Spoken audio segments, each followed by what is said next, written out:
makita mo, tatanggalin namin yung pan. Ito. Oh, hawakan mo kuya. Oh, pahawa kuya para... Sige, picture mo iyo. Oh. Oh. Ako. Oh. Ngayon Oh, kuya, tingnan tingnan kuya. mo. Kung sino mas malago o mas manipis o sino. Oh.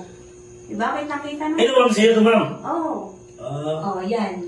Ito naman yung akin kuya. Ito sa'yo ma'am. Parang maliit sa'yo ma'am eh. Ay, maliit.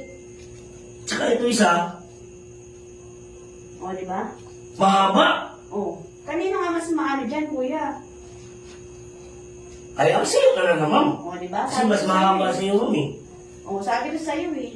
Sa akin mas malago eh. Eh sa'yo wala naman talaga eh. Tingnan mo, kalbo nga Ay, eh. yung akin nga, pinky, di ba? Ano ba yung pinagsasabi niyo ma'am na kalbo, malago? Eh yung buhok, kung sino mas makapal na buhok sa amin, sa akin, di ba? Sa akin nagpipink, tapos manipis lang yung ano. Ay, akala ko kasi. Akala ko kasi ma'am yung biyak ma'am eh. Grabe ka naman kuya. Eh ayun na pinapaano namin sa'yo kung malago o Oo. hindi. Akala ko kasi